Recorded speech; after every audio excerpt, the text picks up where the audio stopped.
Buenas tardes. Vamos a empezar. Hoy es la última conferencia de la semana del Aula Popular. El plato fuerte de la semana, digamos. Me toca presentar al hombre que tengo aquí a la derecha. No sé, para vosotros igual algunos os ha conocido. Escuchar en los mentideros de Gijón un tal José Luis García Rúa.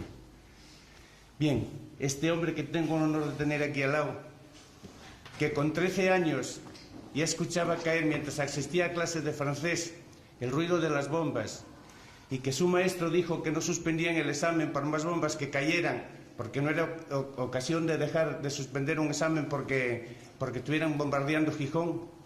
Empezó a adquirir ahí su compromiso. Años más tarde, en Francia, ya en los campos de concentración, con 16 años, el francés que aprendía cuando caían las bombas le servía para ser intérprete con los compañeros y los carceleros que los cuidaban. A partir de ahí, toda una vida de compromiso durante más de 70 años, hasta llegar a estos días en los que estamos y con la que nos está cayendo, y aquí lo tenemos, al pie del cañón, como siempre, y resistiendo hasta el final. Con todos nosotros, José Luis García Rúa. Gracias.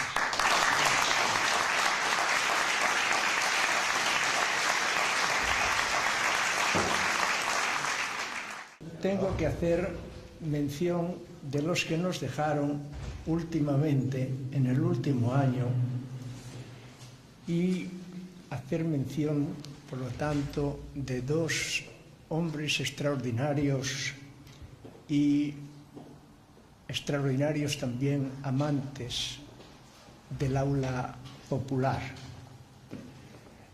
Me refiero a Emilio José García Wiedemann y a Agustín García Calvo. A ellos dirijo las palabras que hoy pueda pronunciar. He elegido este título, este tema, el tema de Carlos Marx, porque entiendo que el pueblo español está en una situación verdaderamente crítica. Yo entiendo que el capitalismo está un poco en una situación de término o de cuasi término, y que la clase política no responde porque nació o se adaptó al capitalismo, y la marcha del capitalismo tiene también que suponer una marcha, una transformación completa de lo que se llama organizaciones políticas y sociales. Elegido este tema es porque los que hicieron teoría revolucionaria anteriormente tuvieron una visión especial, una profundización de pensamiento, y a la vez no podemos dejar de decir, yo por lo menos, que cometieron algunos fallos en el transcurso de su propio discurso teórico, que por lo tanto su presencia es por dos razones necesarias. Una, por aprovechar todo lo bueno que aportaron, y por lo menos observar críticamente y tratar de no incurrir un poco en lo que se pueden tener a la vista, estoy hablando de a la vista de la experiencia histórica, errores que se puedan haber cometido. Esta es la razón de que me haya ocupado o haya propuesto yo para esta charla el tema de Carlos Marx. El título que yo doy a este trabajo mío de ahora es el de Evolución y vaivén en el pensamiento de Carlos Marx. Este título hay que entenderlo no solamente en el sentido descriptivo de seguir o proseguir un poco cronológicamente la obra de Carlos Marx, sino también en el sentido crítico de que desde un punto de vista de una voluntad revolucionaria inicial,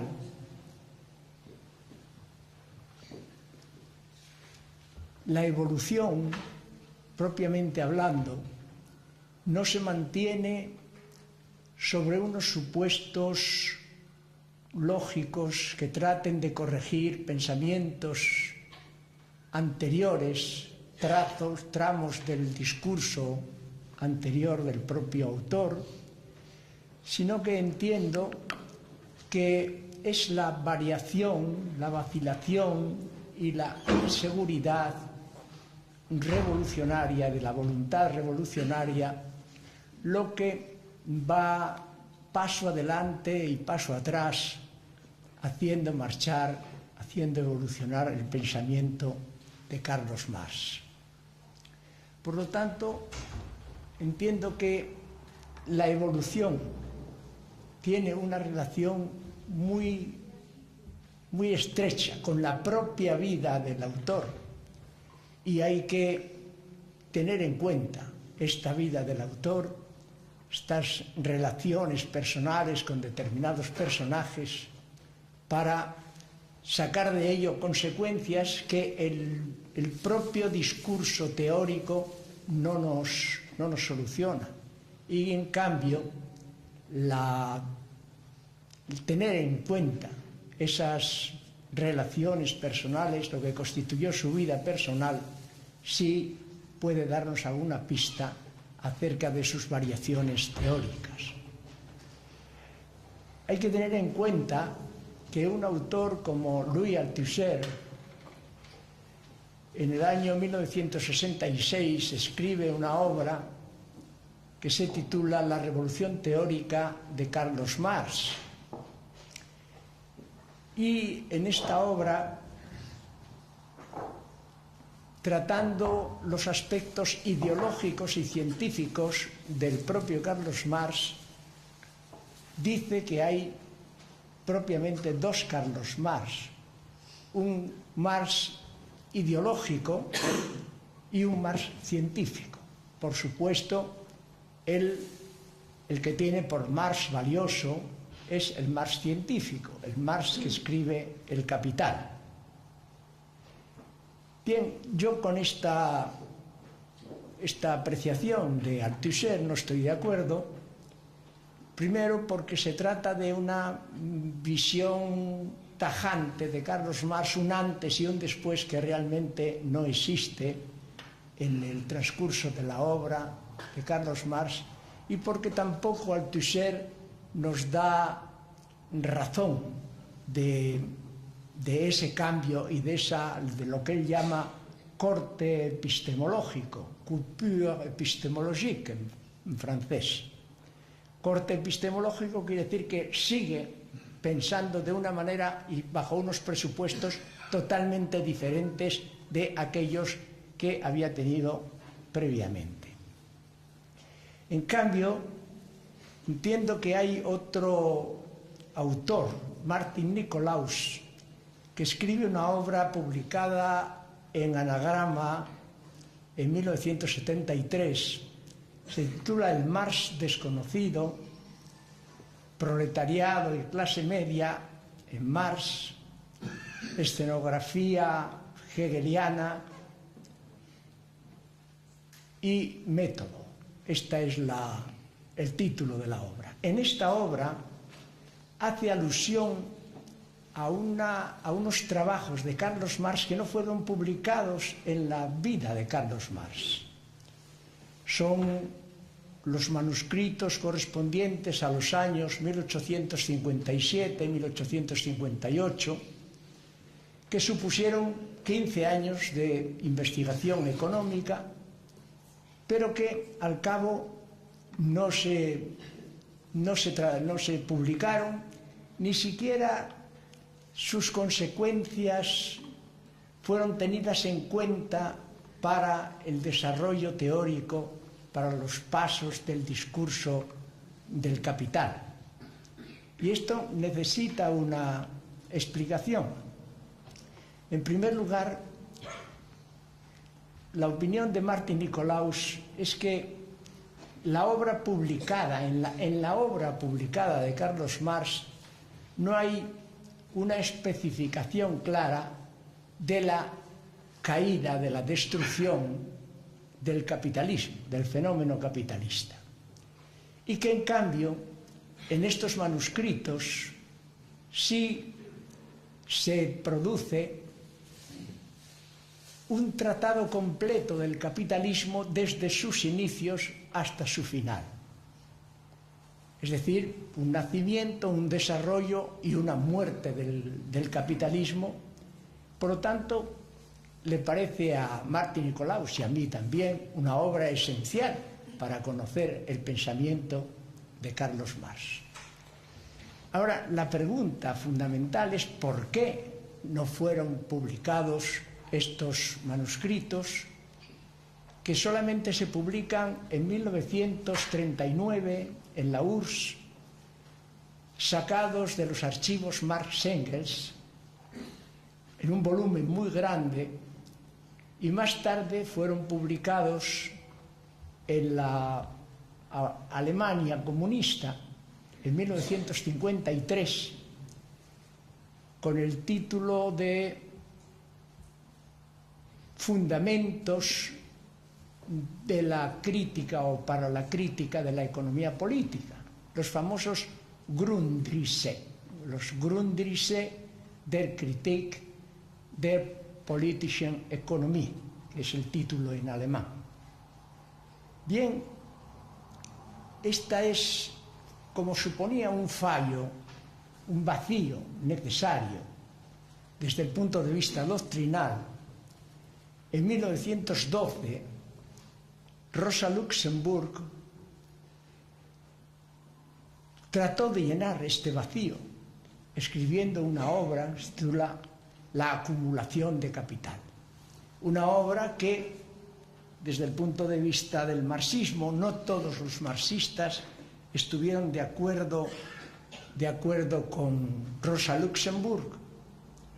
Rosa Luxemburg fue una marxista crítica y trata en esta obra de rellenar ese vacío que en la obra publicada de Carlos Marx no se encontraba. Esta es una cuestión fundamental de por qué razón se escribieron esos manuscritos, por qué razón no fueron publicados y qué diferencia o qué distancia hay entre los manuscritos de 1857-58 y solamente un año más tarde Marx escribe y publica la contribución a la crítica de la economía política, que es el precedente del Capital. El Capital se publicará el primer tomo en 1867, pero si existiera una ruptura epistemológica, como dice Althusser, se daría precisamente entre los manuscritos del 57-58 y la contribución a la economía política. Esto es lo importante. Ahora, el interés de Marx por la economía pues aparece ya en los manuscritos del 44, lo que se llama de 1844 manuscritos económico-filosóficos, que tampoco fueron publicados en vida de Marx. Fueron publicados por primera vez en el año 1932, pero aquí, a España, la publicación de esos manuscritos económico-filosóficos solamente acaece en los años 60 adelantados, 65, 67, por ahí anda la cosa. Bien, de este año, precisamente, del año 44, data una cosa que para mi tesis, por lo menos, tiene una importancia fundamental, que es el conocimiento, la amistad que Marx trabó con Federico Engels. Federico Engels había escrito un trabajo que es esbozo para la crítica de la economía nacional. Y en este trabajo Engels hace una crítica furibunda del capitalismo, diciendo que la explotación obrera por parte del capitalismo era una explotación criminal, ignominiosa, y que esto había que corregirlo de una manera moral y racional, porque si no, dice, en breve sobrevendrá una monstruosa, dice él, monstruosa revolución social. Esto tiene importancia, y esto lo tengo en cuenta yo a lo largo de mi trabajo. Este temor de Engels a la revolución social obrera es lo que yo creo que contaminó a lo largo de su larga amistad, su larga convivencia clásica así con Federico Engels, porque evidentemente chocaba inicialmente con Marx. Marx sí era partidario de una revolución obrera. Pero en el caso de Federico Engels se trataba de una revolución burguesa. Él habló de una revolución burguesa y participó en una revolución burguesa, la revolución burguesa del 48 en Alemania, de 1848. Pero siempre la revolución, es decir, para superar la situación de una revolución burguesa, social, obrera, que él tenía por monstruosa o de efectos monstruosos, siempre dio un poco la salida de una solución evolutiva, emanatista, y este fue en principio el choque con Carlos Marx. Y lo que nos llama la atención es que aquel primer Carlos Marx de los años 43, 44, que es un Marx radicalmente revolucionario, activo, peticionario de la revolución obrera, sumamente radical en la crítica, sumamente además demandador de una práctica revolucionaria, real, diaria, cotidiana, pues en realidad el tratamiento con Engels no se derivaba de una especie de diálogo positivo, creativo, porque digamos que la estructura mental de Carlos Marx era bastante superior a la de Federico Engels, no podía recibir nada positivo, pero un tratamiento de larguísimos años, muy íntimo, muy familiar, muy estrecho, podía dar lugar, seguramente en mi opinión, dio lugar a una especie de coacción moral subconsciente que pudo haber influido, digamos, en el debilitamiento de la voluntad inicial revolucionaria del propio Carlos Marx. ¿Cómo pensaba Engels? Pues Engels, justamente del año 42, antes del 44, antes de escribir su esbozo de la economía nacional, Engels escribe un tratado que se titula Schelling y la revelación. Ahora, Schelling era un filósofo idealista, tuvo mucha relación con Hegel a lo largo de toda su vida y continuaron tratando de mejorarlo y de superarlo el idealismo trascendental de Immanuel Kant.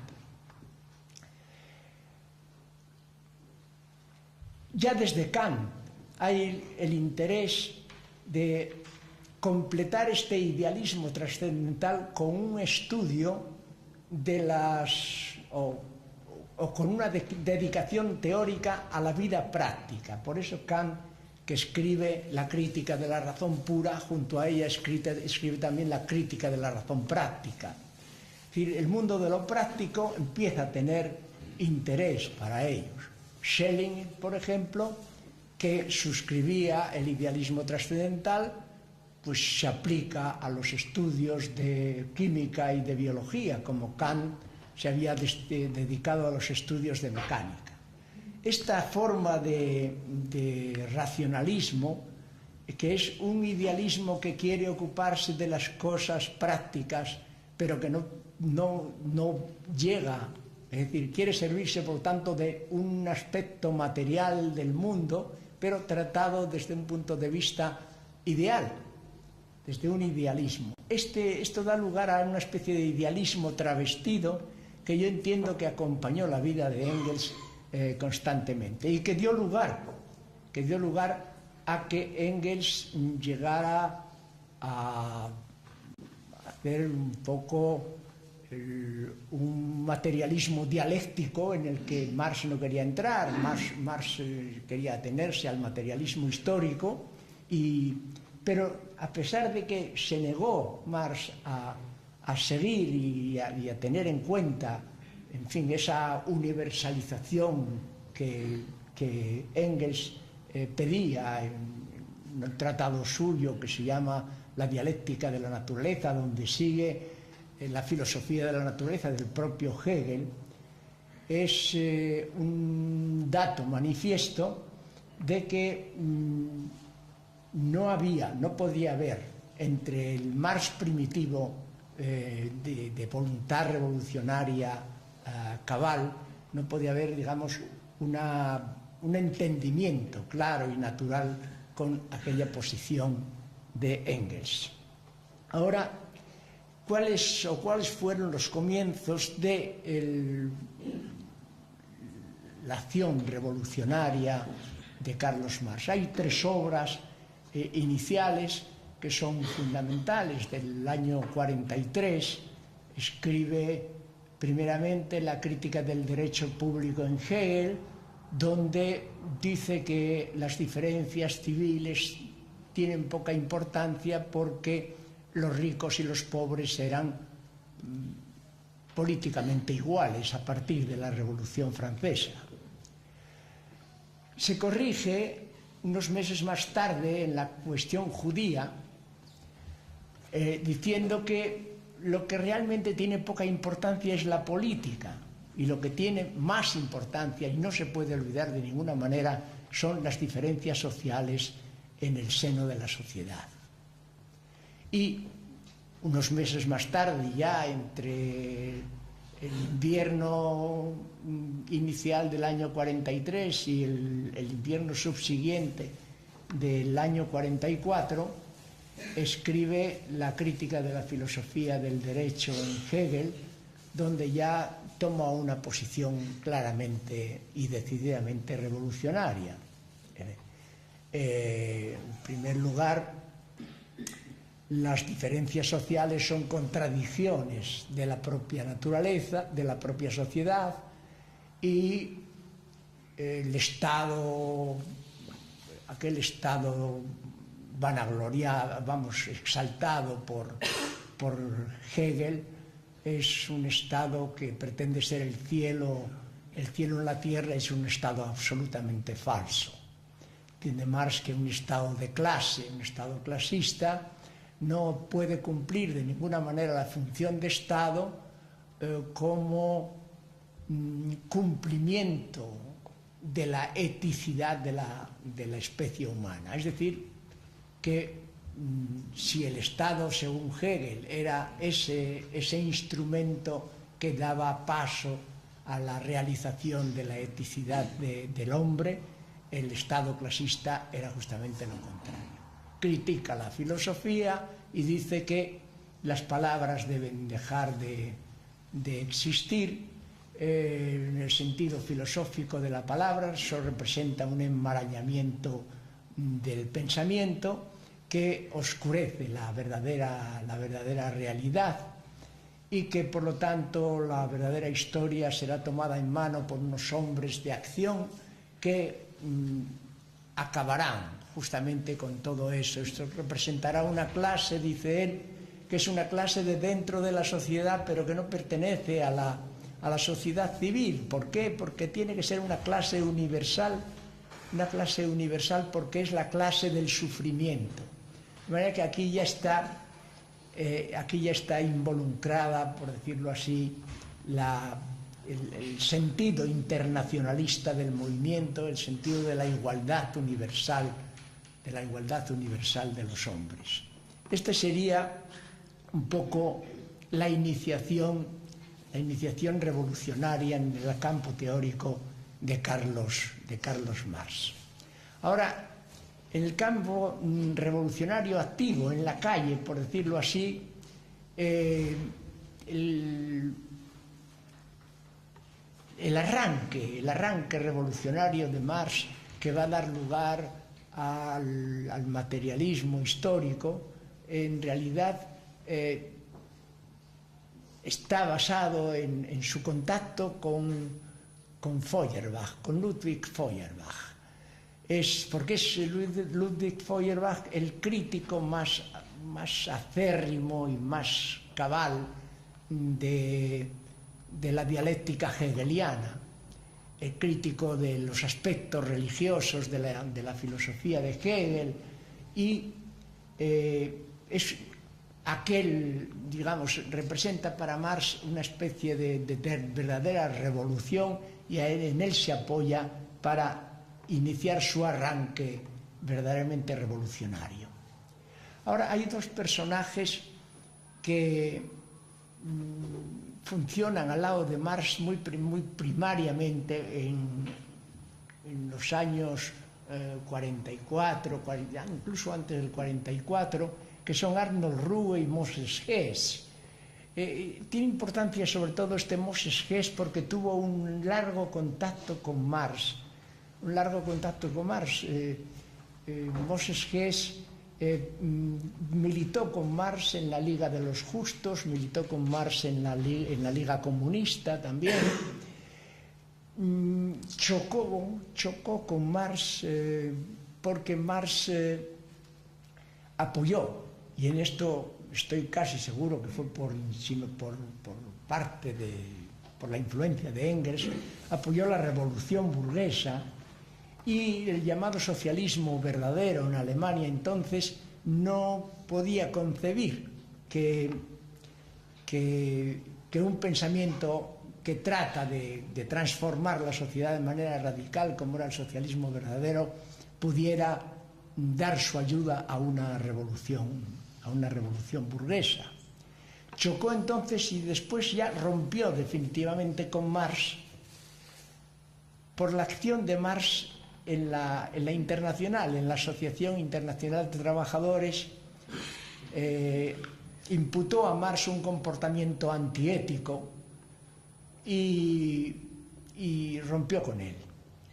Marx entonces se defendió diciendo que no era legítimo apelar a la moral de la sociedad existente para enfrentarse a elementos que estaban destinados a transformar esa sociedad y a imponer, digamos, nuevas normas morales a esa sociedad.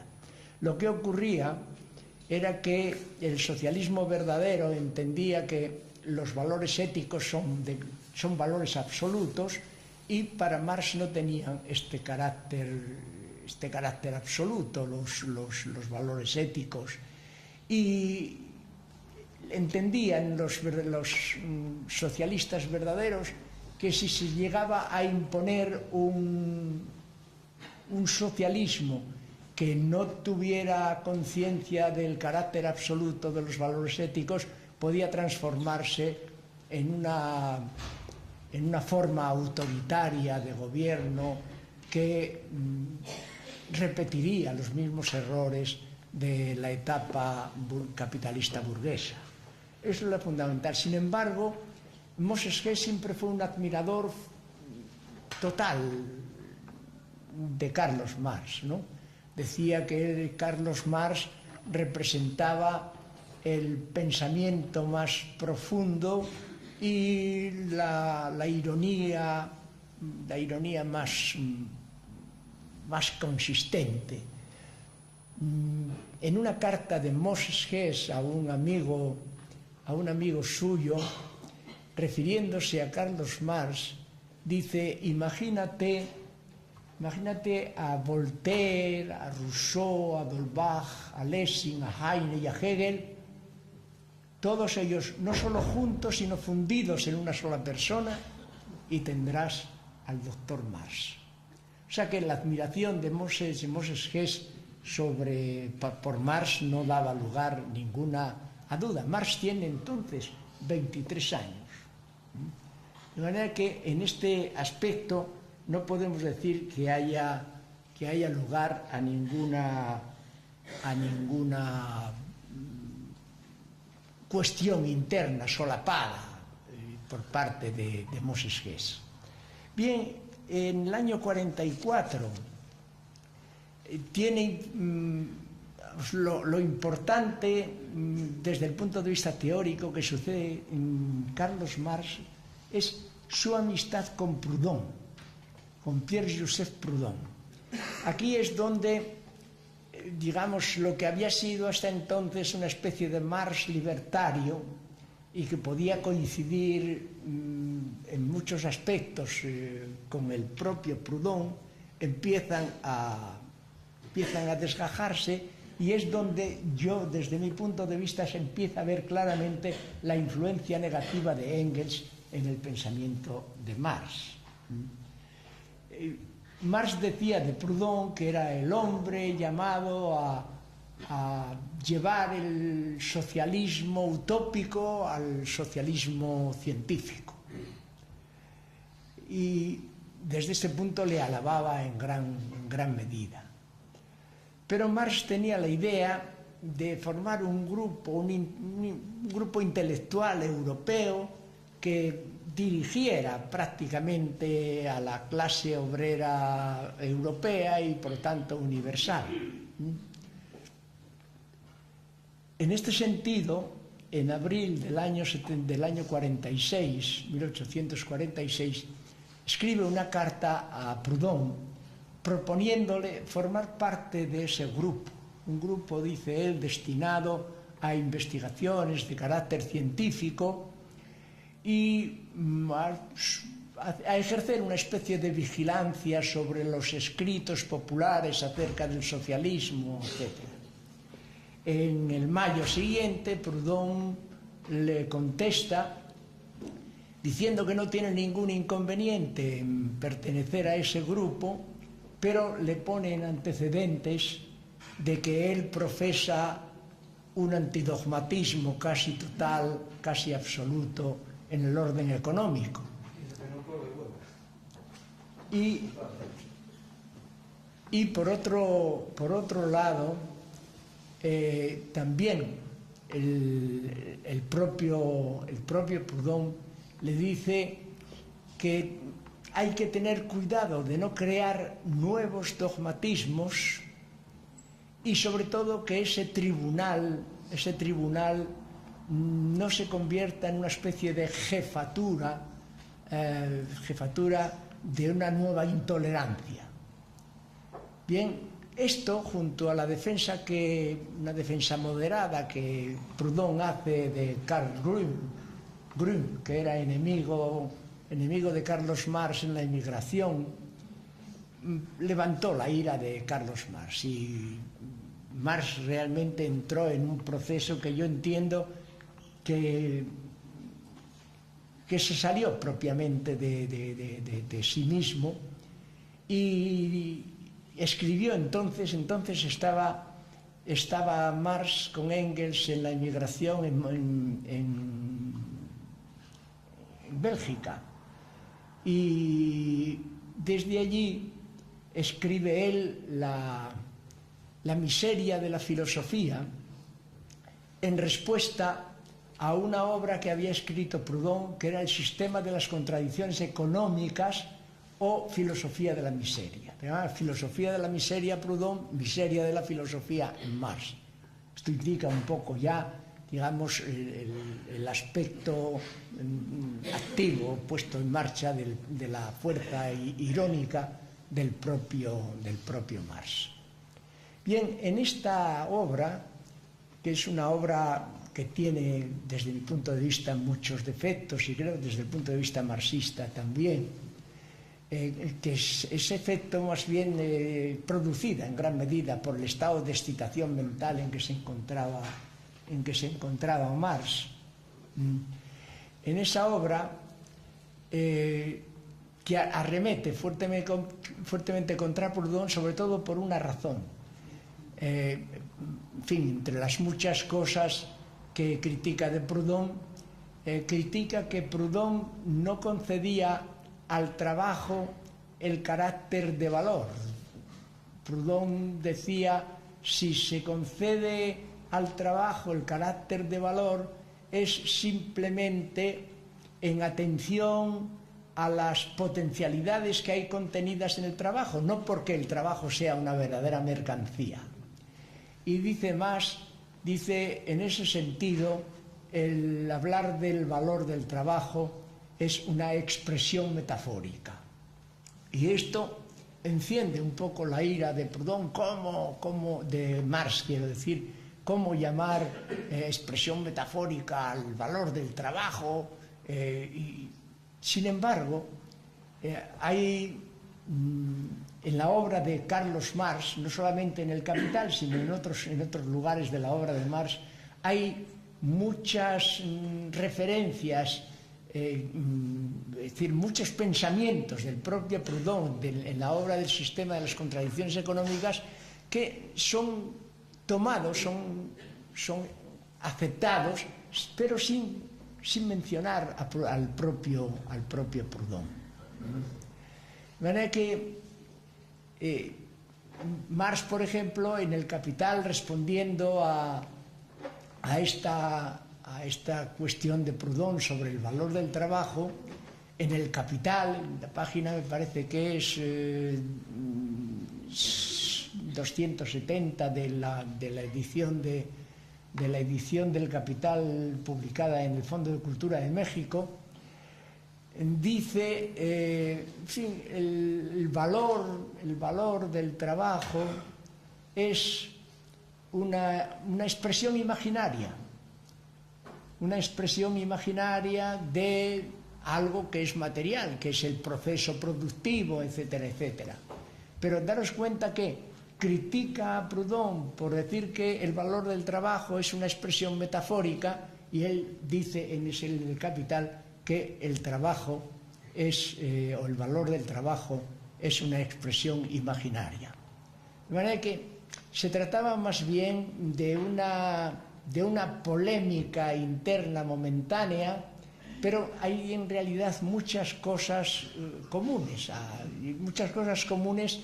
que el propio Proudhon, que no critica la obra aparte, en un libro aparte, sino que hace anotaciones en la obra del propio Marx, señala que hay una gran relación entre los dos, y que son dos espíritus en realidad muy afines, ¿no?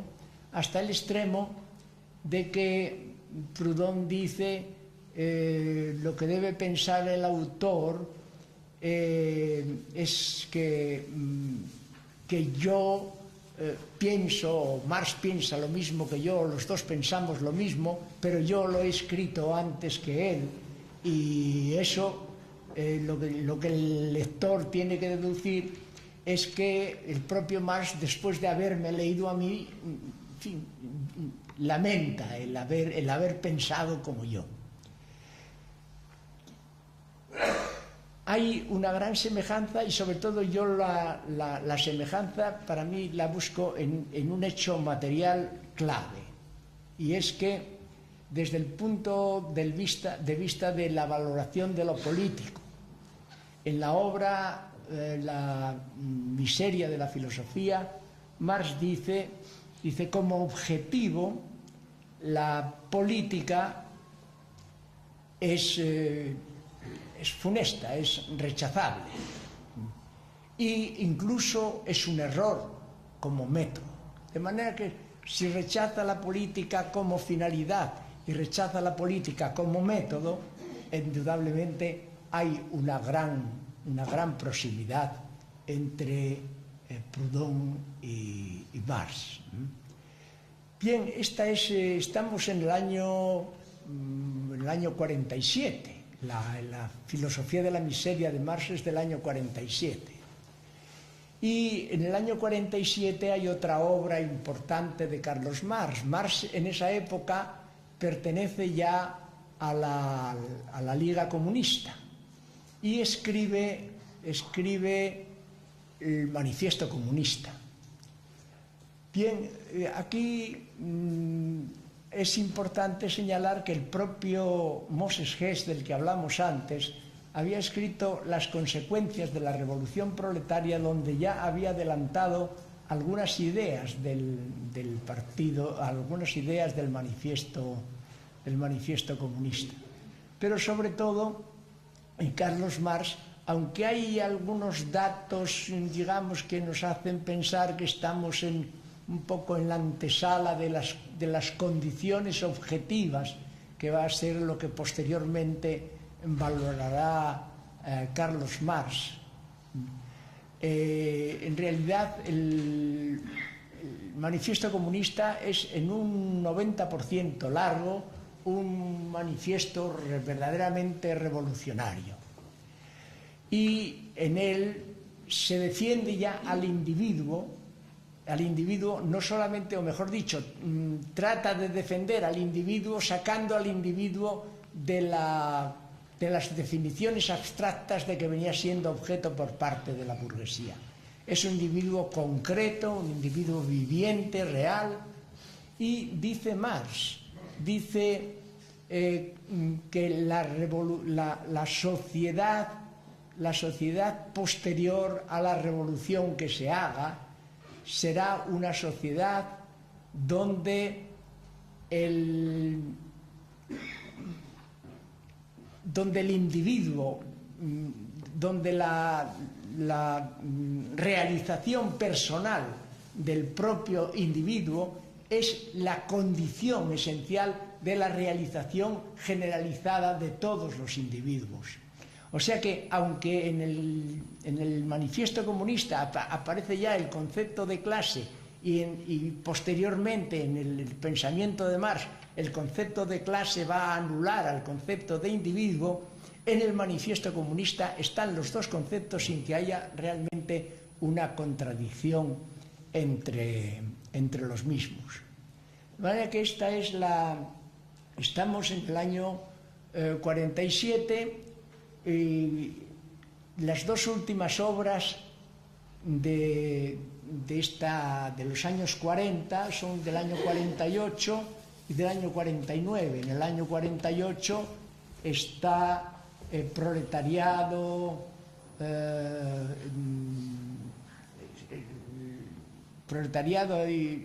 perdón, estoy en ¿cómo se llama? La otra obra es el juicio sobre el cambio social y sobre el cambio económico. Bien, en estas dos obras Carlos Marx trata ya los pensamientos de carácter económico, por ejemplo, el concepto de valor de trabajo, el concepto de valor de uso, valor de cambio, el concepto de mercancía, el concepto de lo que llamaban la ley de bronce, que era una manera de obtener un salario acomodada a la pura subsistencia del obrero. Aquí, en esta situación, es importante también tener en cuenta una cosa, y es que el concepto de alienación, que en Hegel había tenido un carácter puramente filosófico, era un extrañamiento, salida de sí mismo, y que en Feuerbach había tenido un carácter más positivo, se trataba de la pérdida de un valor positivo por motivos de carácter ideológico. En Marx el concepto de alienación es ya un concepto claramente económico. Es una Entfremdung, si era una Entäuserung, una salida de sí mismo, un extrañamiento. En él es una Entfremdung, y Fremd en alemán significa extraño, significa enemigo, de manera que ya la alienación en Marx significa ya una rapiña, significa un robo económico, y tiene todas esas características. Ahora, lo más importante es la aparición, estamos en el año 48-49, luego aparecen obras importantes, ¿entiende? Está en el año 51, tiene el 18 de Brumario de Napoleón Bonaparte, pero en fin, es una obra circunstancial. Desde el punto de vista teórico no añade nada a la cosa. La que añade realmente algo importante son los manuscritos de los años 57-58 de los que hemos hablado. Bien, vamos a hablar entonces de estos manuscritos. Estos manuscritos siguen exhibiendo el espíritu revolucionario de Carlos Marx.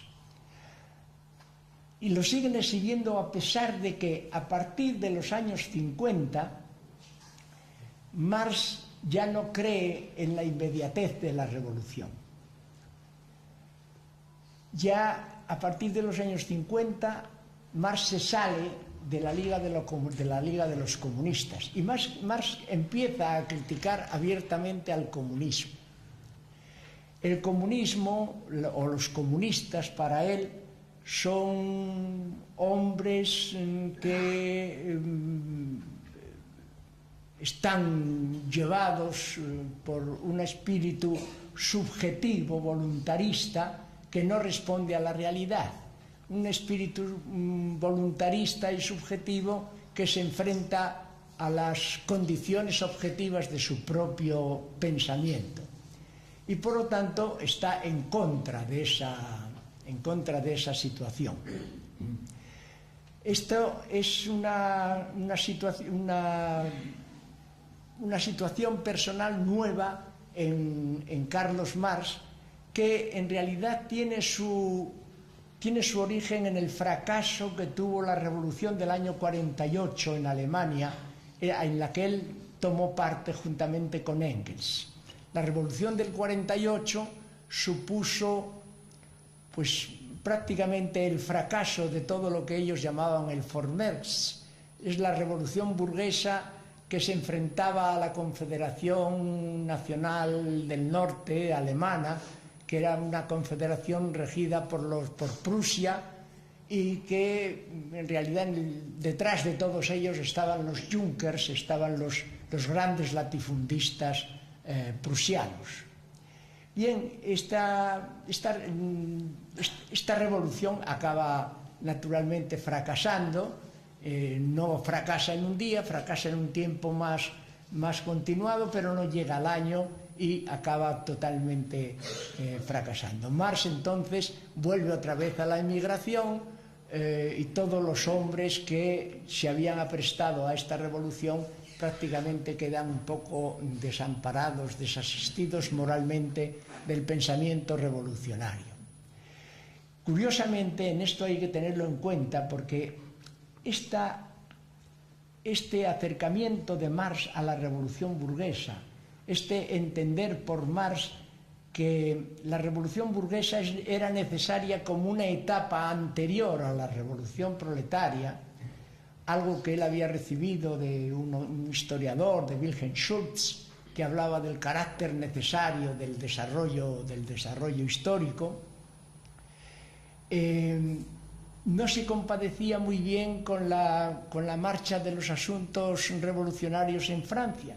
En Francia había habido también una revolución del 48 en el mes de febrero. Y esta revolución del 48, que se había opuesto a la monarquía de Luis Felipe, instala la Segunda República. Y parecía una revolución, digamos, completa. Hay que tener en cuenta, por ejemplo, que de esta revolución Proudhon había sido posteriormente diputado a Cortes en la revolución, pero los obreros de Francia habían reclamado entonces del propio sistema inaugurado que se hicieran los talleres nacionales, que eran una especie de talleres autogestionados. Y a esto, naturalmente, se opuso o se oponía todo el factor burgués de la revolución. Dio lugar entonces a una represión masiva del general Cavaignac, que sembró de cadáveres las calles de París. Bien, desde entonces el proletariado francés no quiso saber nada de ninguna clase de coalición con la burguesía. Pero Marx siguió insistiendo, a pesar del fracaso de la Revolución del 48 en Alemania, siguió insistiendo en esa necesidad de apoyar el movimiento burgués como previo a la revolución proletaria.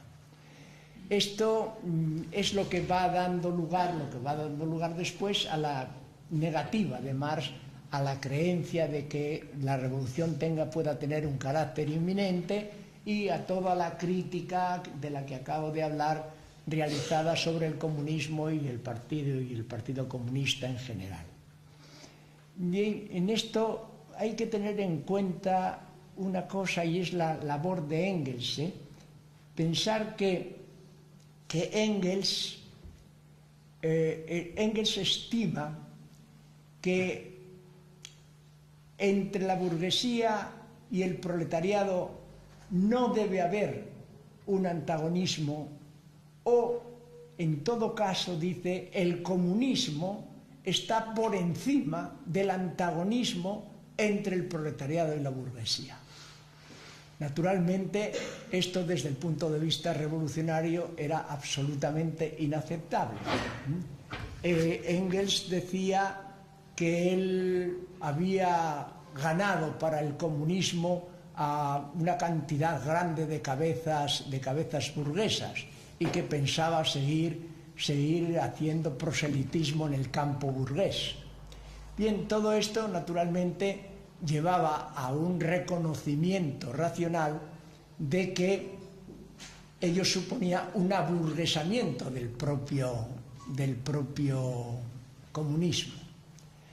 Bien, en realidad estaba, por lo tanto, Engels, hay que saber o tener en cuenta que Engels era hijo de un fabricante de Manchester, un fabricante de tejidos de Manchester, y que trabajó en la empresa de su padre casi constantemente, ¿no?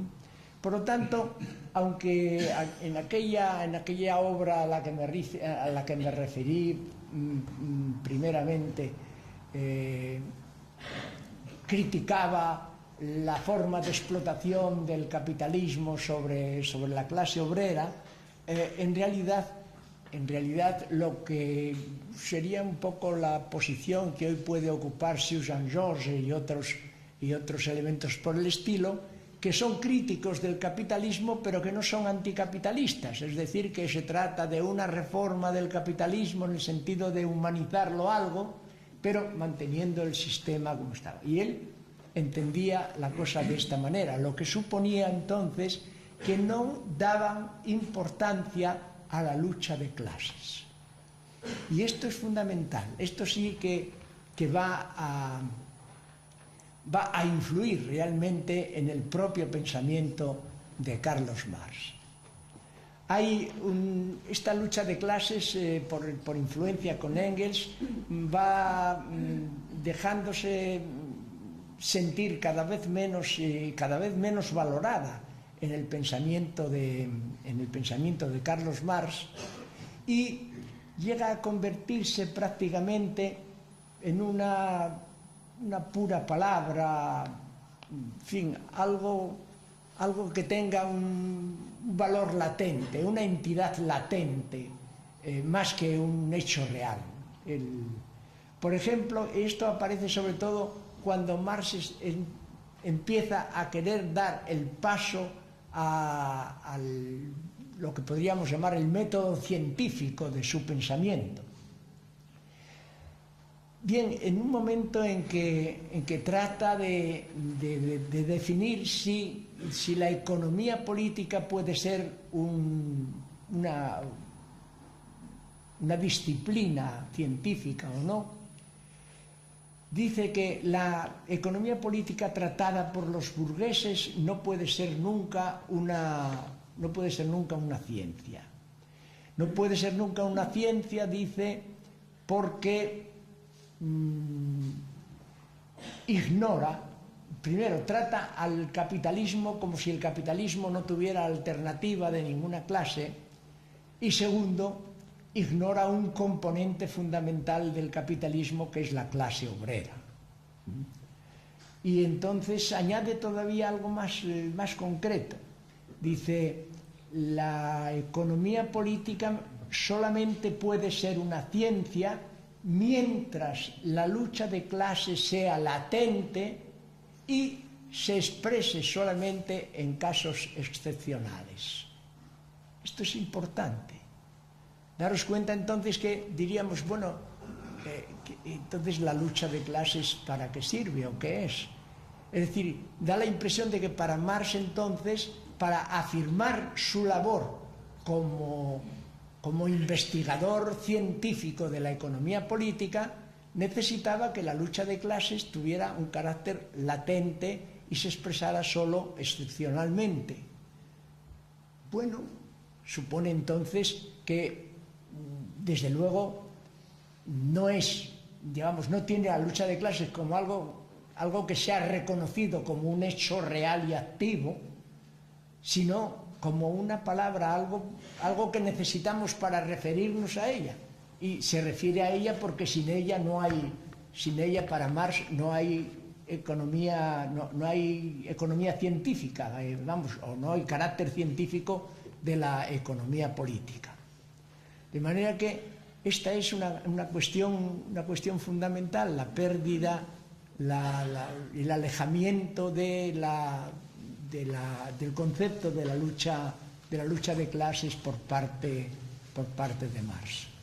Y esto tiene una importancia capital, porque en el futuro el comunismo, ya dijimos, que va dejando de ser propiamente un movimiento real para ser más bien una idea, algo abstracto en lo que se mueven masas de capital, masas humanas, bienes, maquinarias, en fin, elementos de toda clase son movidos en ese movimiento, pero un movimiento que los trasciende y que tiene más un valor por sí mismo o una finalidad en sí mismo por encima de las propias cosas movidas. Es aquí donde para Marx, digamos, los hechos van dejando de ser hechos reales, tangibles, manejables y visibles, y para ser, digamos, una especie de fenómenos de una realidad que los trasciende, una realidad que tiene su finalidad en sí misma, que tiene su propia finalidad, una realidad que es tratada de una manera de una manera abstracta y casi, diríamos, una realidad que no cuenta con los elementos factoriales que constituyen la propia realidad. Es un alejamiento, esto ya más tarde lo van a definir claramente otros autores, ese alejamiento de la realidad, de la superficie de la realidad y de la propia realidad misma. Bien, esto es, digamos, lo que constituiría este nuevo movimiento, el nuevo movimiento de los manuscritos del año 57-58. En el año 57-58 Marx toma conciencia o toma contacto un poco con lo que puede ya ser este trabajo excedente de Ricardo y empieza por dar mucho más valor a la plusvalía. Hasta entonces, en los trabajos económicos de Marx se había tenido al mercado por el elemento básico fundamental explicativo de la acumulación. Ahora ya la acumulación no pasa a ser explicada justamente por el mercado pasa a ser, digamos, una especie de variable dependiente que a él le convenía además más porque el mercado, digamos, es más inconcreto en su realización propia, menos fijo, menos controlable, y el concepto de pasar de la explicación del mercado como base fundamental explicativa de la acumulación a considerar, digamos, la plusvalía como el elemento fundamental explicativo de la acumulación, había un gran paso. Y ese se da justamente en los manuscritos del 57-58. Es decir, que daros cuenta que los manuscritos del 57-58 están a un año del trabajo al que aludí ya, que era la contribución a la crítica de la economía política, que era el precedente del Capital. Hay un año de diferencia nada más. Y sin embargo, un año de diferencia es fundamental, es radicalmente diferente ya la manera de pensar en uno y en otro. Daros cuenta que la acción revolucionaria tiene una importancia para Marx, una importancia capital en los manuscritos del año 57-58. Mientras que esa acción revolucionaria de las masas ya no va a tener un valor a partir de la contribución a la economía política y al propio capital. Entonces, ¿qué sucede? Sucede que hay dos formas diferentes de contemplar el fenómeno capitalista. Hay una especie de análisis que podríamos llamar análisis anatómico, que da lugar a una concepción magistral del capital, realizada en la propia obra que lleva por nombre El Capital. Y en cambio el análisis propio de los manuscritos del 57-58, el análisis de los Grundrisse, es más bien un análisis fisiológico, es decir, un análisis donde se tiene en cuenta el movimiento real. Daros cuenta que, por ejemplo, en El Capital no se refleja la influencia que los movimientos obreros tienen en las alternancias de estrategia del capital. Es natural y, digamos, es algo visible para cualquiera que sigue el movimiento obrero, cómo el capital se va adaptando o va cambiando según los movimientos sociales obreros se van manifestando de una manera o de otra. Pues bien, tal cosa no existe en el Capital y sí existe, en cambio, como cosa fundamental en los manuscritos. hay algo fundamental también diferente, y es que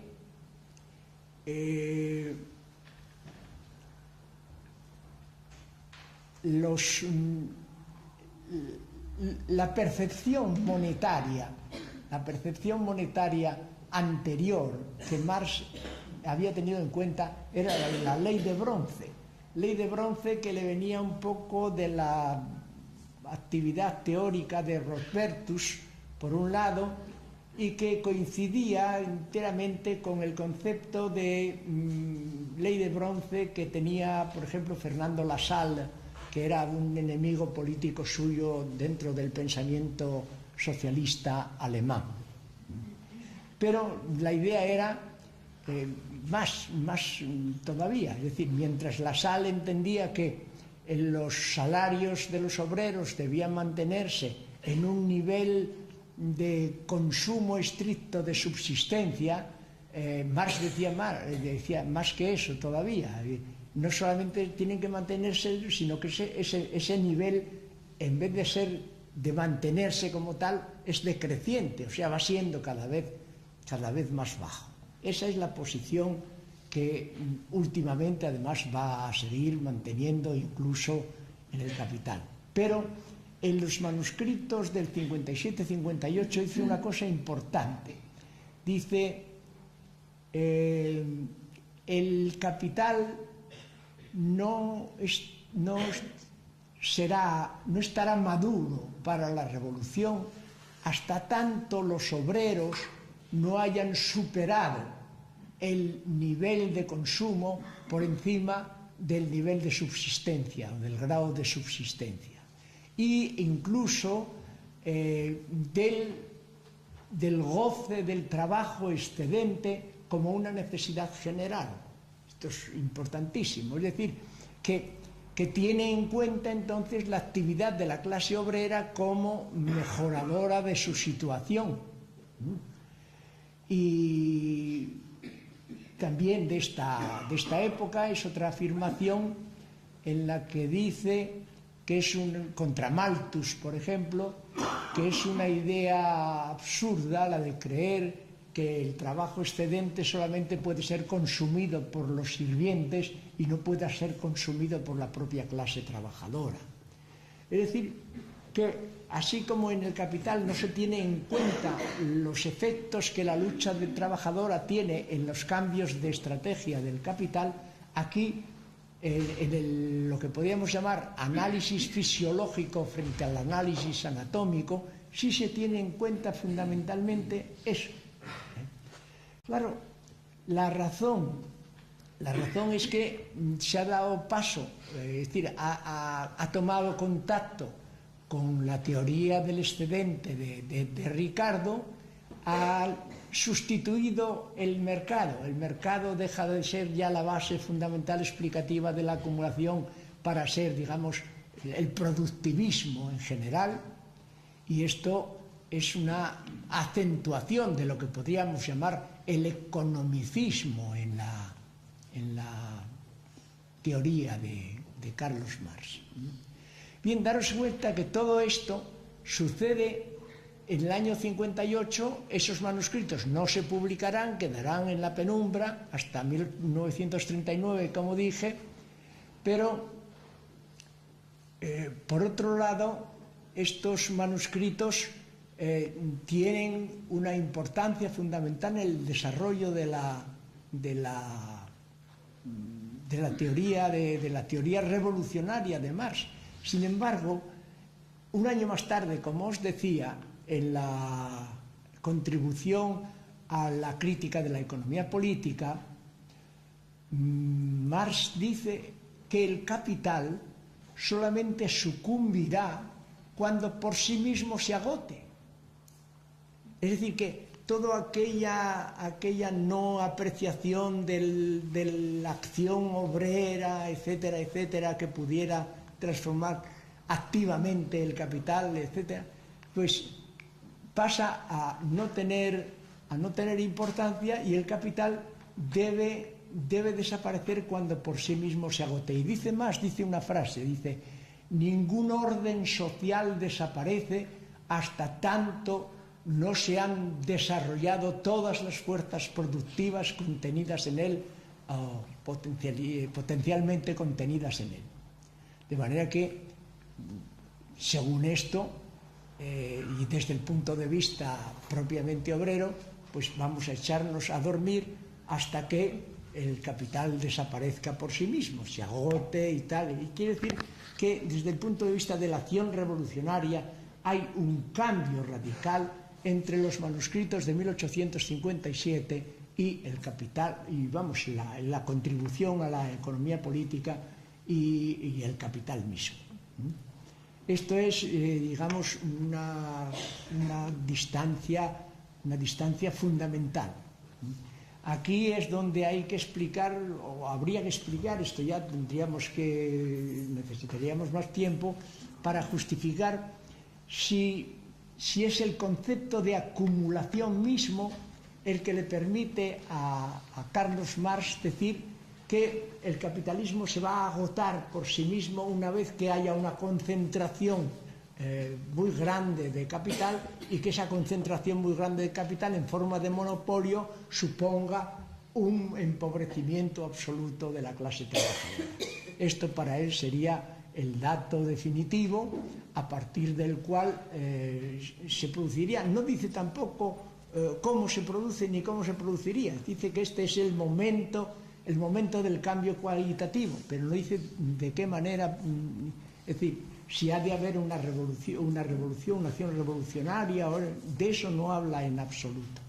Parece como si desapareciera, es decir, se acaba un sistema y empieza otro, de una manera absolutamente mecánica. Es en realidad, hay una situación que no se contiene en la teoría de Carlos Marx, que es justamente qué pinta la acción humana. La acción como acción humana pinta realmente poco. Es decir, pintaba mucho en el primer Marx, en el Marx joven, en el Marx de los manuscritos y en los Marx hasta los años 50. Pero en cuanto a partir de los años 50 empieza a tenerse en cuenta las condiciones objetivas y el concepto de realidad deja de ser un concepto de realidad propia para ser un concepto puramente abstracto, a pesar de que Marx, digamos, diga lo contrario con palabras, pero el hecho cabal si es este. Entonces nos encontramos con esa situación, precisamente, esa situación en la que no vemos cómo lo que predominan son las condiciones objetivas. Ya el hombre no tiene por qué cambiar. El hombre no se trata de un cambio del hombre, se trata del cambio de las condiciones objetivas de carácter económico. Es decir, que en el tratamiento de la economía, Marx va teniendo cada vez más las acciones humanas como las acciones voluntaristas, como puras acciones subjetivas que o bien no pintan nada o bien no tienen ninguna eficacia en la transformación social. Lo que tiene eficacia en la transformación social son las condiciones objetivas que se realizan por encima de toda voluntad, es decir, como si fueran una cosa fatalmente mecánica. El hecho es que sí encontramos eso en Carlos Marx. Encontramos que un poco quizá por su necesidad de justificar esa última situación de penuria absoluta de la clase obrera y de enriquecimiento absoluto del monopolio, etcétera, etcétera, que dé lugar a ese cambio cualitativo de la sociedad, pues Marx se ve obligado a un poco presentar los diferentes pasos sociales de una manera mecánica, de una manera totalmente obligada por encima de la voluntad humana. Lo importante, por lo tanto, es esto: acción humana o no acción humana. Y la acción humana va perdiendo importancia en Carlos Marx a favor del desarrollo de esas condiciones objetivas, etcétera, etcétera. Que el conocimiento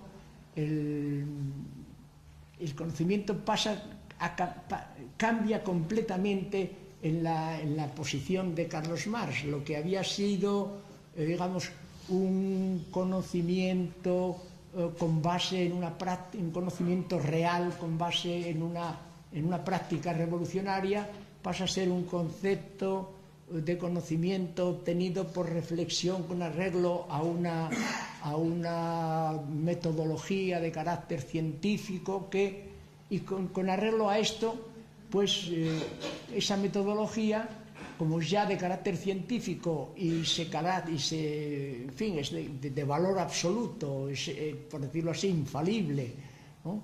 Es científica, en una palabra, pues ya entonces se convierte en una teoría que se permite considerar a la teoría revolucionaria no como una investigación de la acción revolucionaria de las masas, para ser una investigación destinada a dirigir desde arriba a las propias masas.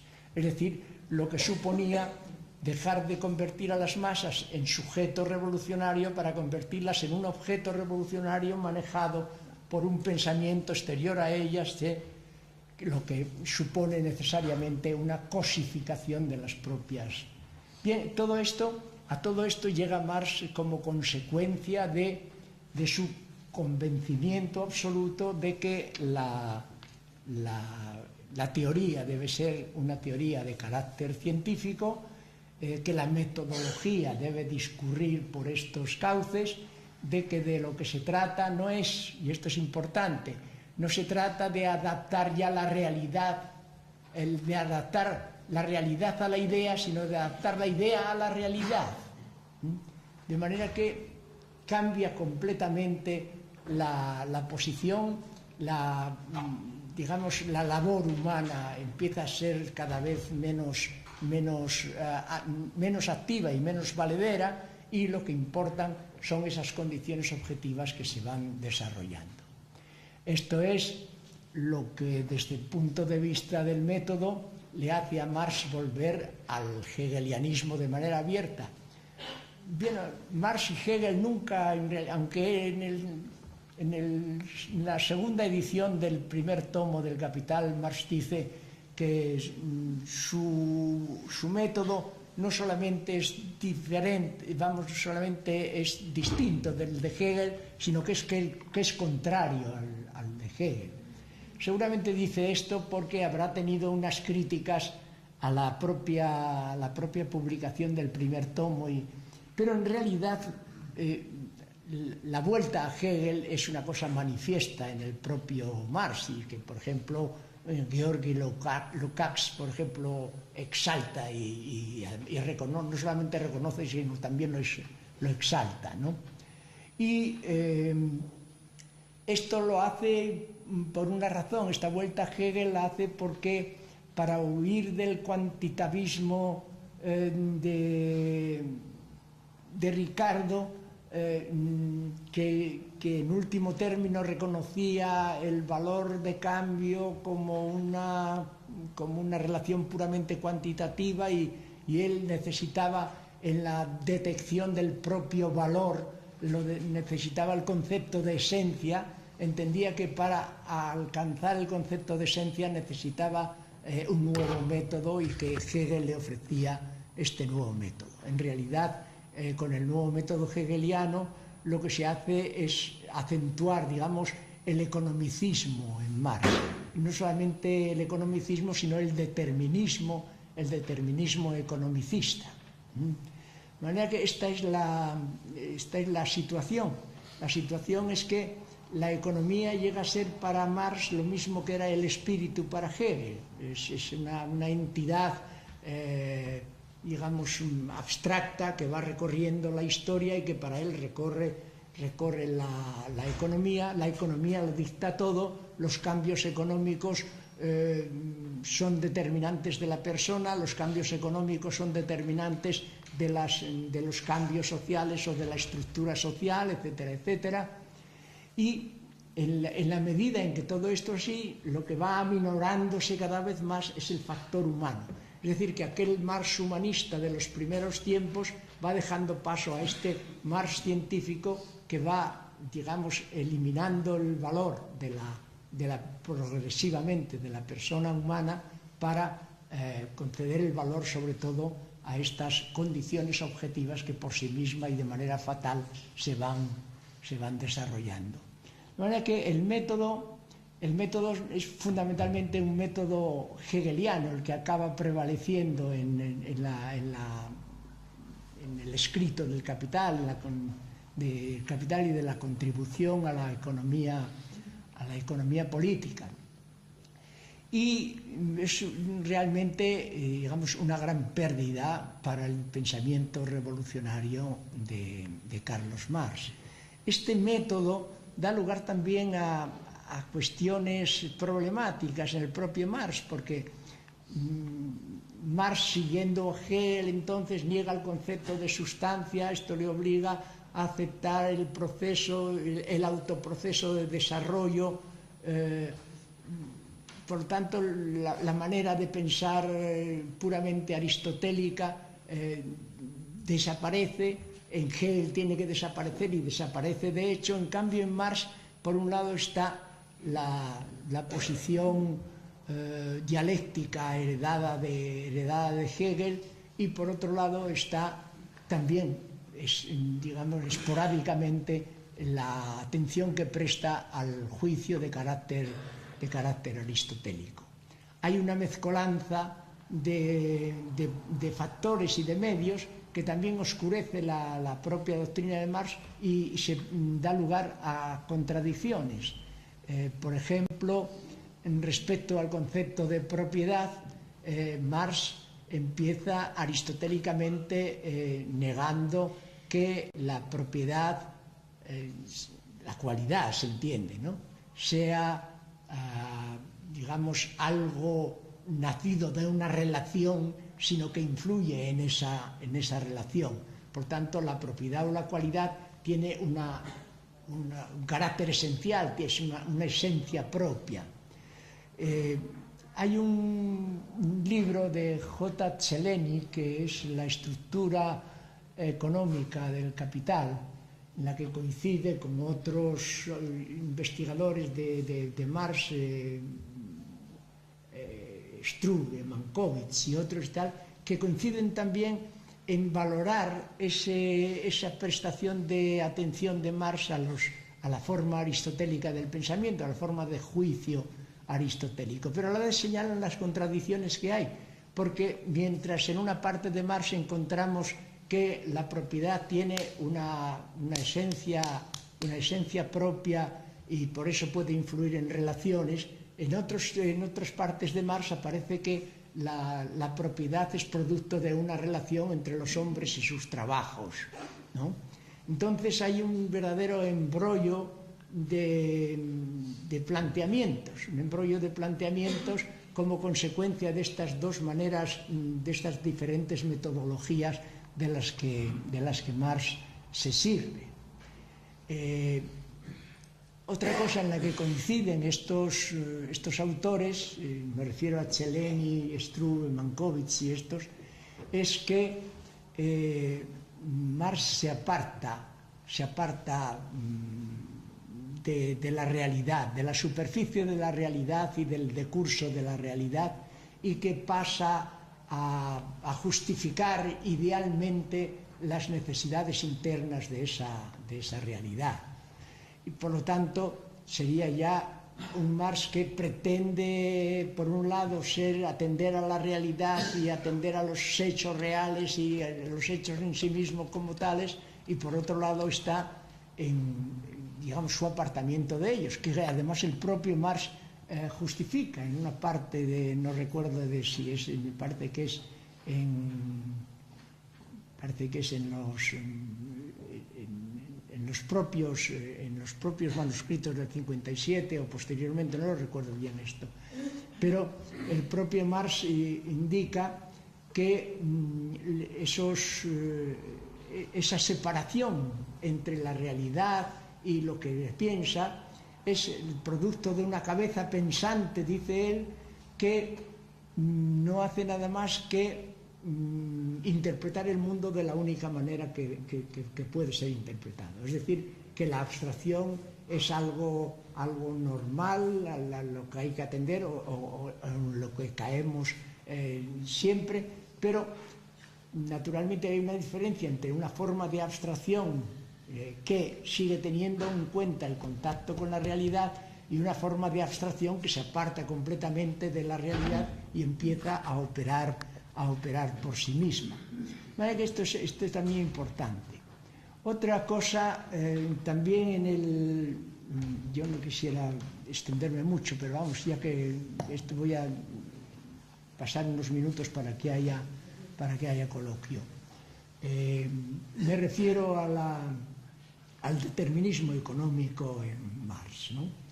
Hay una contradicción aquí en Marx, por un lado, la crítica que hace a Feuerbach, donde dice que las condiciones son modificadas por los hombres, donde entonces el hombre es modificador de las situaciones materiales y por tanto dueño de su propio destino. En otro aspecto dice que el hombre es un producto social y por lo tanto es algo determinado por la propia sociedad. Ahora bien, si Marx llega a la conclusión de que los factores económicos son los determinantes de las estructuras sociales y el hombre, él afirma que es un producto social, el hombre está económicamente determinado. De manera que este determinismo es el que vamos, hay que reconocer que existe en Marx de esta manera y es consecuencia de aquella minusvaloración que él hace constantemente de la acción humana. Y por otro lado, el determinismo se refiere también no solamente al hombre ya en sí, sino a la sociedad.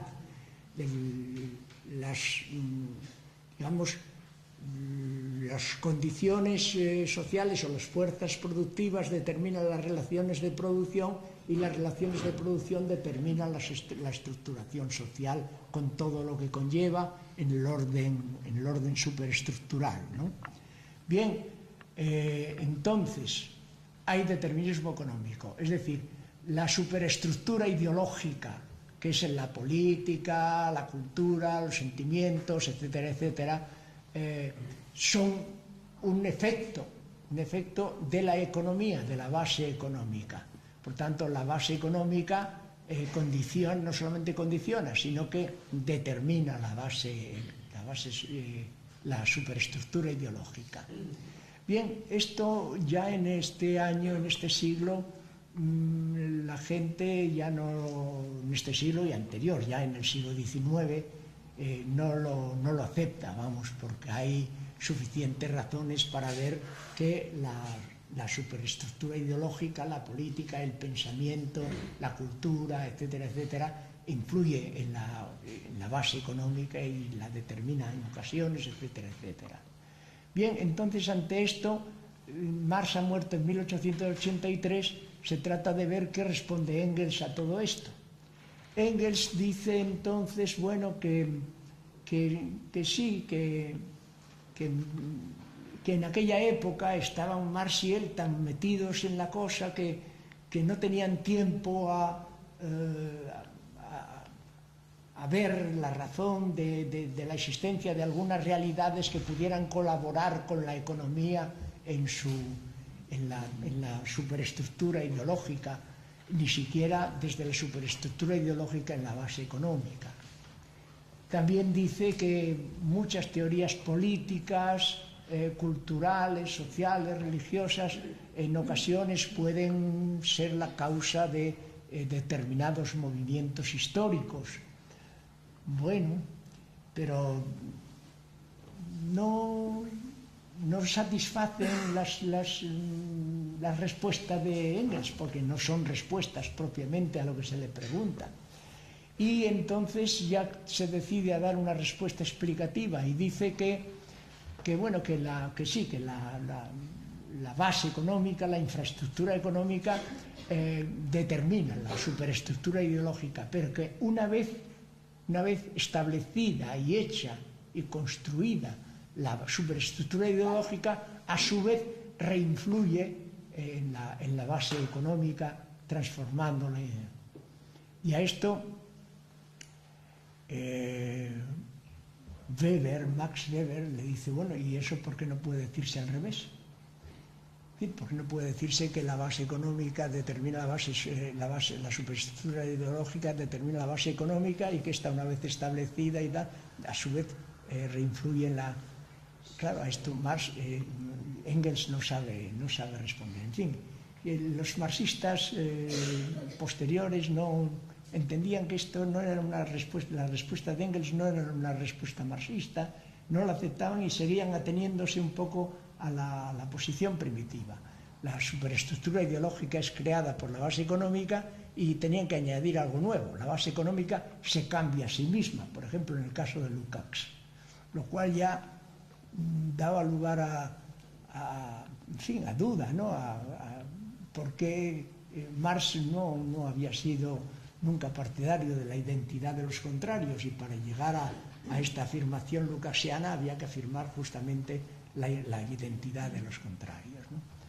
Bien, a esta explicación de Lukács se oponen los estructuralistas diciendo que una estructura no puede desaparecer por sí misma nunca, siempre tiene que desaparecer por la influencia total o parcial de otra estructura exterior a ella. Y entonces Maurice Godelier hace una explicación y dice que bueno, que lo que es que la estructura, la infraestructura económica no es una y compacta, sino que se compone de subestructuras, que hay una subestructura que son las fuerzas de producción y otra subestructura que son los modos, medios y relaciones de producción. Y lo que ocurre es entonces que la subestructura, fuerzas de producción, influye sobre la subestructura, modos, medios y relaciones, transformándola. Y entonces que es así como la base económica se transforma a sí misma. Esto es una tontería por parte de Maurice Godelier, porque si el principio estructural es que ninguna estructura puede cambiar por sí misma, sino solo por la influencia de otro, en este caso el que una subestructura es una parte del todo económico, y por tanto es el todo económico el que se cambia a sí mismo, y por tanto se niega eso. Y hay otra cosa también que no tiene en cuenta Maurice Godelier, y es que las fuerzas productivas son los trabajadores. Y los trabajadores, los obreros, viven tanto en el campo económico como en el campo ideológico. Es decir, por un lado producen y por otro lado piensan y tienen sus relaciones. Y por lo tanto, a lo que se llega, a lo que, yo entiendo que es la solución más saneada de todo esto, es que el hombre y por él la sociedad vive en el encuentro entre lo económico y lo ideológico. Y por tanto que es imposible que no pueda haber influencia mutua entre lo económico y lo ideológico, pero que tampoco se puede determinar prioridad por parte de ninguna de ellas. La diferencia tonal de tono en unas ocasiones predomina más lo económico sobre lo ideológico, y en otras ocasiones predomina lo ideológico sobre lo económico. Por ejemplo, en la Edad Media predomina más la política sobre la economía, y en la etapa burguesa predomina más la economía sobre la superestructura.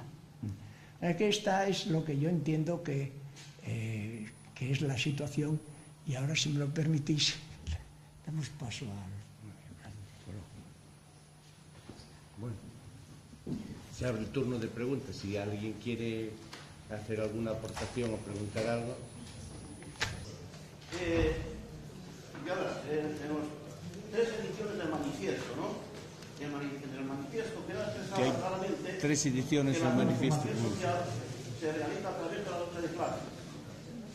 Se ve en el manifiesto, se ve que la lucha de clases, a través de un análisis histórico, hace la transformación de la sociedad.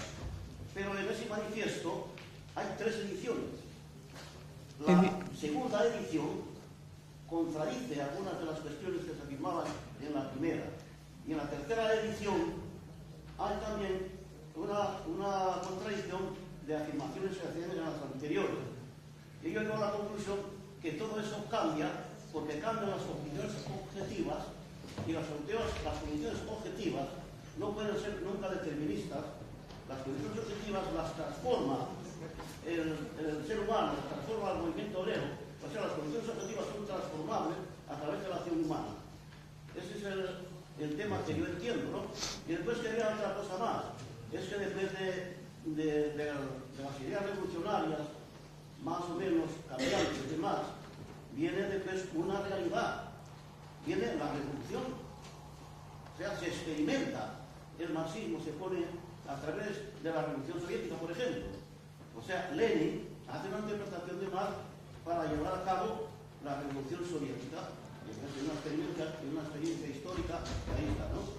Luego hay otra experiencia histórica que más o menos determinista, que es la de la socialdemocracia, cómo opera y operó la socialdemocracia y en qué situación estamos ahora.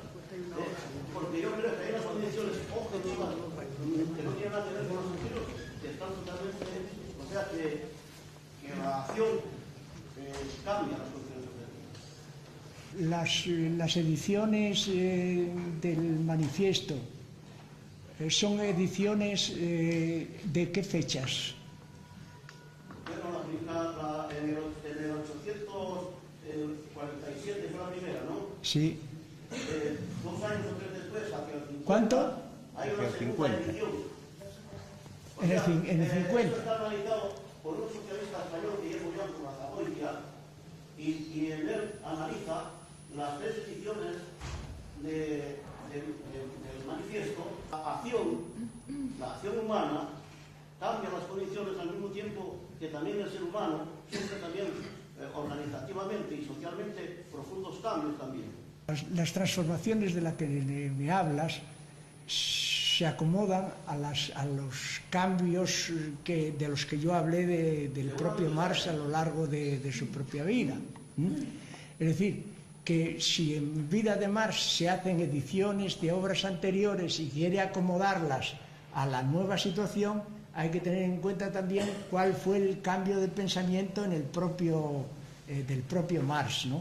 Según tú, cambian las condiciones objetivas y entonces Marx le da otra orientación. Lo que queda en cuestión ahí es si esas condiciones objetivas, digamos, han sido fruto un poco de la propia interpretación del propio Marx, de su valoración frente a las situaciones reales de la acción obrera, y entonces estamos en la misma situación de la que yo parto y en la que yo me estoy desarrollando. Es decir, que el pensamiento de Marx va cambiando. Va cambiando, tú dices va cambiando porque van cambiando las condiciones objetivas. ¿Qué es el cambio de las condiciones objetivas? Las condiciones objetivas existen previamente en el capital, solamente que hay una valoración de ellas de una manera en una parte de Marx y hay una valoración de ellas en otra parte de la vida de Marx. Esta es la situación. Esto es lo que también da lugar a la diferente valoración de la acción humana por parte de Marx, la que fin, el Marx que considera la acción humana como base de una revolución transformativa y la que considera que la acción humana debe atenerse a las condiciones objetivas que se van formando, digamos, a partir del desarrollo de las estructuras del propio capitalismo. Hay, sin embargo, otra cosa importante que yo quería hablar de ella, pero en fin, no ha habido tiempo, que es la relación de Marx con el socialismo alemán. El socialismo alemán es un socialismo sui generis. Marx llega a llamarlo, en el Manifiesto Comunista, llega a llamarlo socialismo feudal. Y socialismo feudal porque era una acción de las fuerzas más reaccionarias de Alemania en favor de los obreros para oponerse a la burguesía. Es decir, que hay en Alemania la creencia, en principio, de que hay unas necesidades de carácter político, social y unas necesidades de carácter económico, y que van por dos caminos diferentes. Y esto era contrario a la mentalidad alemana. La mentalidad social alemana, en fin, formada por Fichte y por Hegel, hablaba de una explicación conjunta de todo. Y esto coincidía mucho más con el propio espíritu alemán, que en aquella época busca la unidad de la nación alemana. Esto da lugar entonces a ese socialismo feudal, es decir, un socialismo que lo que quiere evitar es que haya una alianza de obreros y burgueses en contra del latifundismo, por ejemplo, de los Junkers prusianos. Y esto no solamente existe por parte de Bismarck, sino también por parte de Rothbertus, del profesor Carlo, del socialismo de cátedra, de la escuela histórica. Todos ellos coinciden en la necesidad de que el Estado intervenga en las cuestiones económicas y que la clase obrera reciba una protección frente al liberalismo representado por el capitalismo. Esto en el caso del marxismo, el caso de Carlos Marx. Después de que Carlos Marx tuvo su acción en la Asociación Internacional de Trabajadores, después que chocó con Bakunin en el Congreso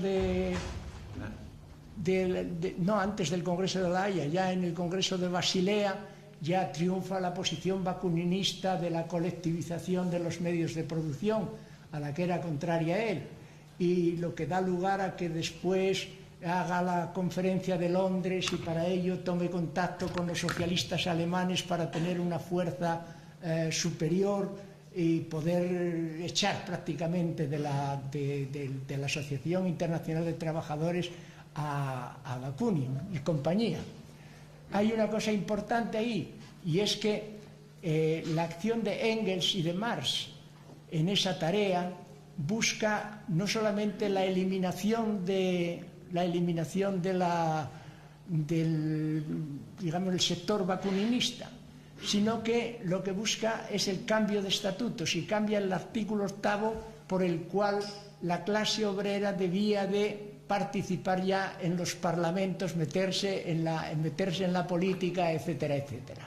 Bien, esto es lo que ya da lugar a una derivación del marxismo que desde mi punto de vista está muy en relación con toda la evolución que va sufriendo Marx desde mi punto de vista por influencia de Engels, pero que llega a la conclusión de que necesitan tratar con el llamado socialismo alemán.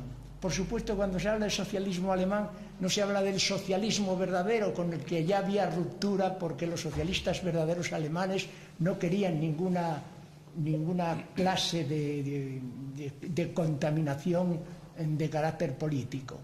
Pero aquí de lo que se está buscando es de hacer una media. Cuando Cole, por ejemplo, en la historia del socialismo, dice que el socialismo alemán es un socialismo revolucionario de carácter burgués, que está influido por un imperativo de carácter filosófico, etcétera, etcétera, señala claramente cuál es la esencia, digamos, de lo que constituía el socialismo alemán. De manera que cuando Marx se decide a tomar contacto con el socialismo alemán, trata de buscar una media de todos esos socialismos y encaja, por decirlo así, en ello. Es decir, que el paso a la política que por lo tanto ya está negando aquella posición de la que yo hablé de Marx en la miseria de la filosofía, en donde está en contra de la política como finalidad e incluso como método. Ahí ya se da ese paso, pero al darse ese paso, digamos, yo lo llamo el paso socialdemocrático de Carlos Marx, que se realiza en la mayor parte de eso después de la muerte del propio Carlos Marx. Carlos Marx muere en el año 83 y todo esto ya se empieza ese paso socialdemocrático en vida de Marx, pero sobre todo en la muerte de Marx. Bien, pues todo esto, de todo esto hay que deducir que ese socialismo, digamos, parlamentario al que se accede, deja de ser un socialismo de carácter revolucionario. Es claramente ya un socialismo reformista, de manera que el paso de ese reformismo al reformismo revisionista de Bernstein, por ejemplo, no hay ningún paso forzado, se da de una manera natural. Es decir, el marxismo metido en la política y reconociendo esa adhesión a ese tipo de socialismos, es el que da lugar a la socialdemocracia posterior, que tiene, en fin, la historia la conocemos, y en los momentos presentes tenemos ya muchos más argumentos para juzgarla.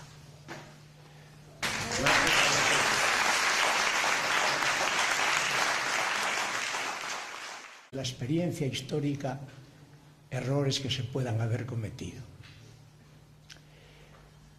Esta es la razón de que me haya ocupado o haya propuesto yo para esta charla el tema de Carlos Marx. El título que yo doy a este trabajo mío de ahora es el de Evolución y vaivén en el pensamiento de Carlos Marx.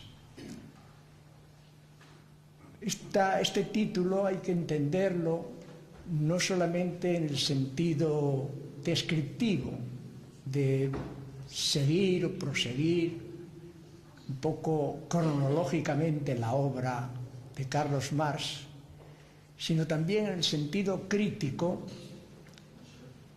de que desde un punto de vista de una voluntad revolucionaria inicial,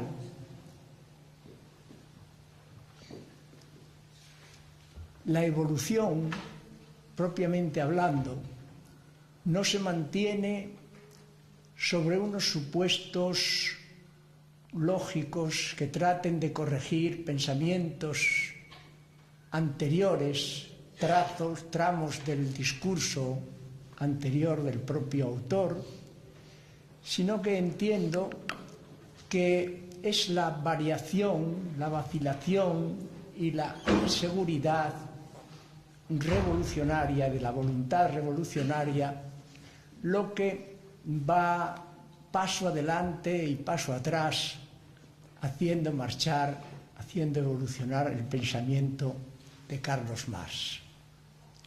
Por lo tanto, entiendo que la evolución tiene una relación muy estrecha con la propia vida del autor, y hay que tener en cuenta esta vida del autor, estas relaciones personales con determinados personajes, para sacar de ello consecuencias que el propio discurso teórico no nos soluciona. Y en cambio, tener en cuenta esas relaciones personales, lo que constituyó su vida personal, sí puede darnos alguna pista acerca de sus variaciones teóricas. Hay que tener en cuenta que un autor como Louis Althusser, en el año 1966, escribe una obra que se titula La Revolución Teórica de Carlos Marx. Y en esta obra, tratando los aspectos ideológicos y científicos del propio Carlos Marx, dice que hay propiamente dos Carlos Marx, un Marx ideológico y un Marx científico. Por supuesto, el que tiene por Marx valioso es el Marx científico, el Marx que escribe El Capital. Bien, yo con esta apreciación de Althusser no estoy de acuerdo. Primero, porque se trata de una visión tajante de Carlos Marx, un antes y un después que realmente no existe en el transcurso de la obra de Carlos Marx, y porque tampoco Althusser nos da razón de ese cambio y de lo que él llama corte epistemológico, coupure épistémologique en francés. Corte epistemológico quiere decir que sigue pensando de una manera y bajo unos presupuestos totalmente diferentes de aquellos que había tenido previamente. En cambio, entiendo que hay otro autor, Martin Nicolaus, que escribe una obra publicada en Anagrama en 1973, se titula El Marx desconocido, proletariado y clase media en Marx, escenografía hegeliana y método. Este es el título de la obra. En esta obra hace alusión a unos trabajos de Carlos Marx que no fueron publicados en la vida de Carlos Marx. Son los manuscritos correspondientes a los años 1857-1858, que supusieron 15 años de investigación económica, pero que al cabo no se publicaron, ni siquiera sus consecuencias fueron tenidas en cuenta para el desarrollo teórico, para los pasos del discurso del Capital. Y esto necesita una explicación. En primer lugar, la opinión de Martin Nicolaus es que la obra publicada, en la obra publicada de Carlos Marx, no hay una especificación clara de la caída, de la destrucción del capitalismo, del fenómeno capitalista. Y que, en cambio, en estos manuscritos sí se produce un tratado completo del capitalismo desde sus inicios hasta su final. Es decir, un nacimiento, un desarrollo y una muerte del capitalismo. Por lo tanto, le parece a Martin Nicolaus y a mí también una obra esencial para conocer el pensamiento de Carlos Marx. Ahora, la pregunta fundamental es ¿por qué no fueron publicados estos manuscritos, que solamente se publican en 1939 en la URSS, sacado y a Agustín García Calvo? a ellos dirijo las palabras que hoy pueda pronunciar. He elegido este título, este tema, el tema de Carlos Marx, porque entiendo que el pueblo español está en una situación verdaderamente crítica.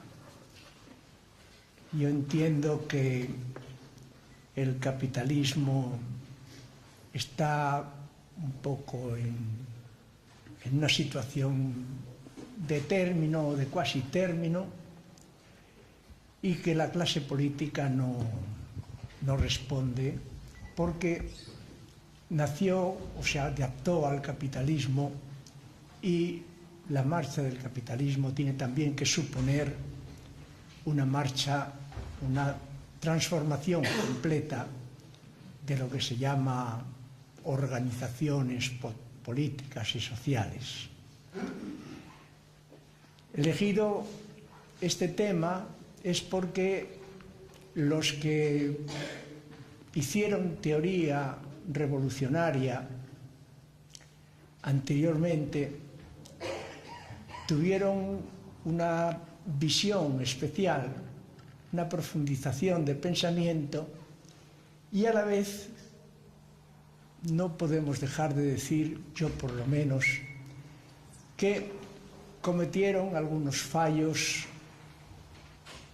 en el transcurso de su propio discurso teórico, que por lo tanto su presencia es por dos razones necesarias. Una, por aprovechar todo lo bueno que aportaron y por lo menos observar críticamente y tratar de no incurrir un poco en lo que se pueden tener a la vista. Estoy hablando de a la vista.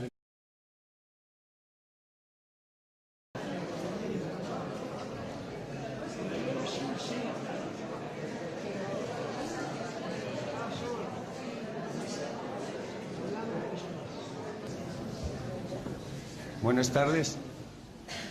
Vamos a empezar. Hoy es la última conferencia de la semana del Aula Popular. El plato fuerte de la semana, digamos. Me toca presentar al hombre que tengo aquí a la derecha. No sé, para vosotros igual a algunos os ha conocido. Escuchar en Los Mentideros de Gijón un tal José Luis García Rubén. Bien, este hombre que tengo el honor de tener aquí al lado, que con 13 años ya escuchaba caer mientras asistía a clases de francés el ruido de las bombas y que su maestro dijo que no suspendían el examen por más bombas que cayeran, porque no era ocasión de dejar de suspender un examen porque estuvieran bombardeando Gijón, empezó a adquirir ahí su compromiso. Años más tarde, en Francia, ya en los campos de concentración, con 16 años, el francés que aprendía cuando caían las bombas le servía para ser intérprete con los compañeros y los carceleros que los cuidaban. A partir de ahí, toda una vida de compromiso durante más de 70 años, hasta llegar a estos días en los que estamos y con la que nos está cayendo, y aquí lo tenemos, al pie del cañón, como siempre, y resistiendo hasta el final. Con todos nosotros, José Luis García Rubén. Gracias.